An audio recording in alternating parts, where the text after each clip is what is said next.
സാധാരണ ജനങ്ങളുടെ തെറ്റായൊരു ധാരണയാണ്, പൊതുവായിട്ട് കണ്ടുവരുന്ന തെറ്റായൊരു ധാരണയാണ് യൂറിക് ആസിഡ് വർദ്ധിപ്പിക്കുന്നത് ഇറച്ചിയും മീനും മാത്രമാണ്. എന്തൊക്കെ ഭക്ഷണങ്ങളാണ് യൂറിക് ആസിഡ്, ഭക്ഷണം മാത്രമല്ല സോഫ്റ്റ് ഡ്രിങ്ക്സും, എന്തൊക്കെ കാരണങ്ങളാണ് യൂറിക് ആസിഡ് ഉണ്ടാകുന്നത് നമുക്ക് വിശദമായിട്ട് നോക്കാം. ഞാൻ doctor Syed Muhsin, research fellow CCRM government of India. പ്രധാനമായിട്ട് യൂറിക് ആസിഡ് ഇന്ന് കണ്ടുവരുന്നത് യുവാക്കളിലാണ്. കാരണം നമ്മുടെ ലൈഫ് സ്റ്റൈൽ ആകെ മാറിയിട്ടുണ്ട്. ഒരു ഉദാഹരണത്തിന് ഒരു പാർട്ടി പങ്കെടുക്കുകയാണെങ്കിൽ നമ്മളിപ്പം സാധാരണ ഭക്ഷണമൊക്കെ കഴിച്ചതിന് ശേഷം പണ്ടൊക്കെ ഒരു കാവയോ അല്ലെങ്കിൽ ഏതെങ്കിലും വളരെ പുതിന ജ്യൂസോ കഴിച്ച് പറയും. ഇന്നതല്ല, അതിന് ശേഷം കേക്ക് കഴിക്കുകയാണ്, അല്ലെ സോഫ്റ്റ് ഡ്രിങ്ക്സ്. ഇതിലൊക്കെ കണ്ടന്റ് ഏറ്റവും പ്രധാനമായിട്ട് കടന്നിരിക്കുന്ന ആർട്ടിഫിഷ്യൽ സ്വീറ്റ്നർ ആയിട്ടുള്ള ഹൈ ഫ്രക്ടോസ് കോൺ സിറപ്പാണ്. ഇത് ബോഡിയിൽ അധിക കലോറിയാണ് നൽകുന്നത്.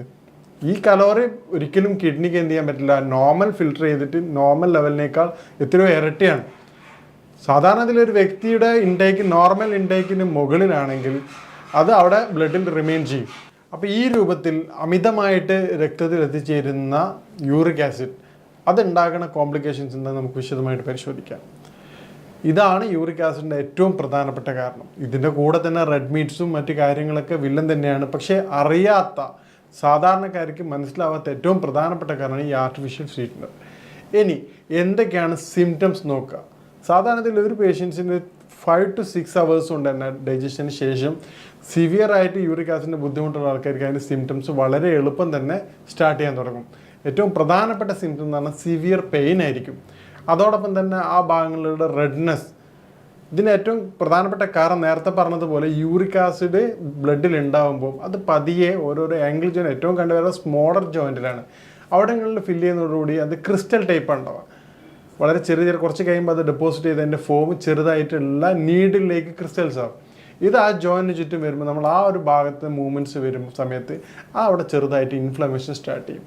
നമുക്കെല്ലാവർക്കും അറിയാം, ഒരു ഭാഗത്ത് മുറിവ് വന്നു കഴിഞ്ഞാൽ ആദ്യം എന്താണ് സംഭവിക്കുക, ചെറുതായിട്ടുള്ള ചുവപ്പ് കളർ ഉണ്ടാവും, പിന്നീട് അതികഠിനമായ വേദന ഉണ്ടാവും. അത് ബോഡിയുടെ ഒരു മെക്കാനിസമാണ്. കാരണം എന്താണ്, ആ ഭാഗങ്ങളിൽ മൂവ്മെൻറ്റ്സ് കുറയ്ക്കാൻ വേണ്ടിയിട്ടുള്ള മെക്കാനിസമാണ്. ഈ രൂപത്തിൽ വരുമ്പോൾ സ്വാഭാവികമായിട്ടും പിന്നെ നമുക്ക് ആ ഭാഗം കൊണ്ട് യാതൊരു കാര്യങ്ങളും ചെയ്യാൻ പറ്റില്ല. ഉദാഹരണത്തിന് കയ്യിലാണ് വരുന്നതെങ്കിൽ കൈകൾ ഫോൾഡ് ചെയ്യാൻ ബുദ്ധിമുട്ടായിരിക്കും. കോമൺ ആയിട്ട് കണ്ടുവരാൻ കാലിൽ സ്റ്റെപ്പ് നടത്തി വെക്കാൻ പറ്റാത്ത പ്രയാസം ഉണ്ടാകും.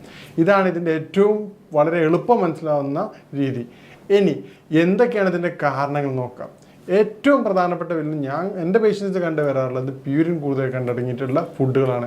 അതിൽ അറിയാതെ പറയണത്, ബാക്കി ചില പേഷ്യൻസ് പറയാൻ ഡോക്ടർ ഞങ്ങൾ ഇറച്ചിയും മീനും മുട്ടയ്ക്കും പരമാവധി ഒഴിവാക്കിയിട്ടുണ്ട്, പക്ഷെ പെട്ടെന്ന് തന്നെ ഈ ബുദ്ധിമുട്ട് ഫംഗ്ഷൻ എന്താണ് കേക്ക് കഴിച്ചിട്ടുണ്ടായിരുന്നു, അല്ലെങ്കിൽ നന്നായിട്ട് ഈ പറയുന്ന സോഫ്റ്റ് ഡ്രിങ്ക്സ് കുടിച്ചിട്ടുണ്ടായിരുന്നു.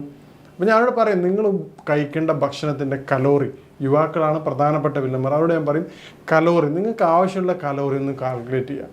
ഒരു 2000 താഴെ മാത്രം ഒരു ദിവസം കഴിക്കണം. ഇത് ഫംഗ്ഷനൊക്കെ പോയിക്കോ ഭക്ഷണം കഴിച്ചാൽ അതിന് യാതൊരു കുഴപ്പമില്ല.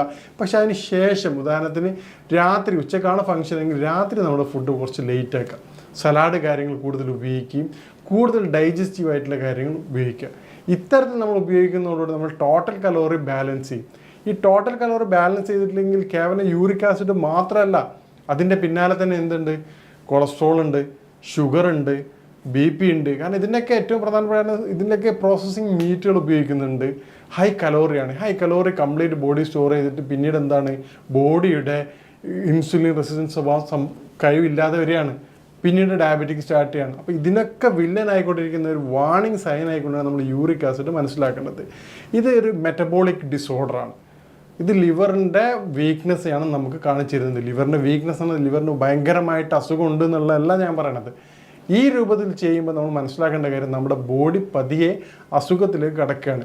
അത് തിരിച്ചറിഞ്ഞുകൊണ്ട് നമ്മൾ പ്രവർത്തിച്ചിട്ടില്ലെങ്കിൽ നമുക്ക് നേരത്തെ പറഞ്ഞതുപോലെ മറ്റു പല അസുഖങ്ങളും ഉടനെ നമ്മിലേക്ക് എത്തിച്ചേരുന്നതാണ്. അപ്പോൾ ഇതുകൊണ്ട് നമ്മൾ യൂറിക് ആസിഡിനെ വളരെയധികം കെയർ ചെയ്യേണ്ടതുണ്ട്. ഇനി എങ്ങനെയാണ് നമുക്ക് പ്രിവെൻറ്റ് ചെയ്യാൻ നോക്കാം. യൂറിക് ആസിഡിനെ പ്രിവെൻറ്റ് ചെയ്യാനുള്ള ഏറ്റവും ബെസ്റ്റ് മെത്തേഡ് നന്നായിട്ട് വെള്ളം കുടിക്കുക എന്നുള്ളതാണ്. അതോടൊപ്പം തന്നെ നേരത്തെ പറഞ്ഞ ആ രൂപത്തിലുള്ള റെഡ് മീറ്റ് കാര്യങ്ങൾ, ഭക്ഷണത്തിൽ യൂറിക് ആസിഡിൻ്റെ ഏറ്റവും പ്രധാനപ്പെട്ട ഒരു കണ്ടന്റ് വരുന്ന റെഡ് മീറ്റ്, അതുപോലെ ഓർഗൻസ്, അതായത് ഓർഗൻ മീറ്റ്, അതായത് ഉദാഹരണത്തിന് ലിവർ. ചില ആൾക്കാർക്ക് ലിവർ പാർട്സ്, ഹോട്ടലൊക്കെ പോയി കഴിഞ്ഞാൽ പാർട്സ് മാത്രം കഴിക്കുന്ന ആൾക്കാരുണ്ടാവും. അവർക്ക് ലിവർ, അതുപോലെ മീറ്റിൻ്റെ ഓർഗൻസ്, ലിവർ, മറ്റ് സാധനങ്ങളുണ്ടല്ലോ, അത് വളരെ ഇഷ്ടമായിരിക്കും. അത് കൂടുതലായിട്ട് കഴിക്കുന്ന, വൺസ് എപ്പോഴെങ്കിലും കുറച്ച് കഴിക്കുന്നതിന് യാതൊരു ബുദ്ധിമുട്ടില്ല. സ്ഥിരമായിട്ട് ഇത് കഴിക്കുമ്പോൾ ഈ നേരത്തെ പറഞ്ഞതുപോലെ പ്യൂരിൻ കണ്ടന്റ് വളരെ കൂടുതലായിരിക്കും. അതുപോലെ തന്നെയാണ് ഷെൽ ഫുഡ്. ഉദാഹരണത്തിന് മത്സ്യത്തിലുള്ള ഷെൽ ഫുഡുകൾ, കല്ലുമ്മക്കായ്, പിന്നെ ചെമ്മീൻ, ഈ സാധനങ്ങൾ കഴിക്കാൻ വളരെ പെട്ടെന്ന് തന്നെ നമുക്കറിയാൻ പറ്റും. ഇവരുടെ ബോഡി വളരെ ഹീറ്റായിരിക്കും.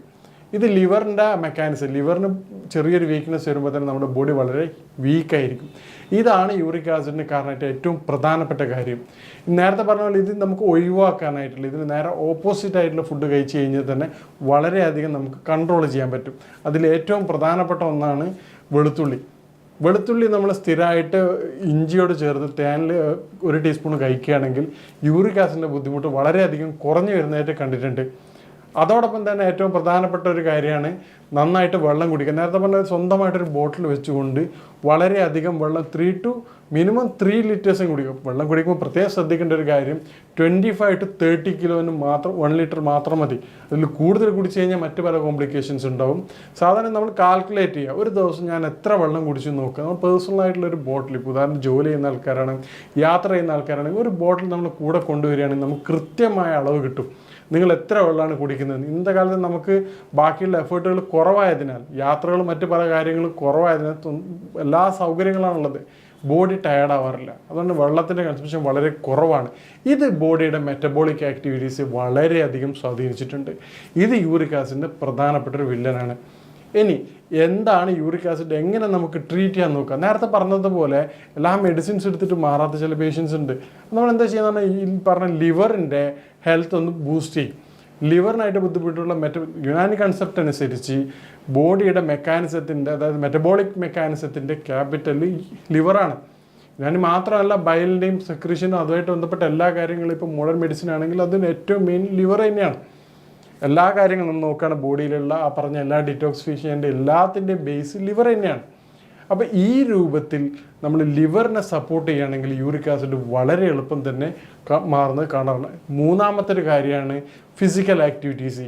നിർബന്ധമായിട്ടും ഒരു ദിവസം 1 അവർ യുവാക്കൾക്ക് 30 മുതൽ 40 വയസ്സ് വരെയുള്ള, അതായത് 20 മുതൽ 40 വയസ്സുള്ള യുവാക്കൾ നിർബന്ധമായിട്ടും 1 അവർ നിർബന്ധമായിട്ട് ഫിസിക്കൽ ആക്ടിവിറ്റീസ് ചെയ്യേണ്ടതാണ്. കാരണം എന്താ, നമ്മൾ ജസ്റ്റ് ഒന്ന് കാൽക്കുലേറ്റ് ചെയ്ത് നോക്കുക. നമ്മൾ കഴിക്കുന്ന ഭക്ഷണവും നമ്മുടെ അധ്വാനം എത്രയാണ്. ബൈക്ക് പോയിട്ട് നേരെ പോയി ഷവർമ തിന്നിട്ട് തിരിച്ചു വരികയാണ്. പിന്നീട് എന്ത് ചെയ്യണത്, മൊബൈലിലോ മറ്റു കാര്യങ്ങളെല്ലാം മറ്റു ചില കാര്യങ്ങൾ വളരെ ആക്ടിവിറ്റീസ്, ഫിസിക്കൽ ആക്ടിവിറ്റീസ് കുറഞ്ഞ കാര്യങ്ങൾ ചെയ്യാണ്. എത്ര കലോറി കഴിച്ചുകൊണ്ട് പിന്നീട് നേരെ വീട്ടിൽ പോയിട്ട് ഫുഡ് കഴിക്കുകയാണ്. ആ കലോറി എവിടെയാണ് ചിലവാകുക?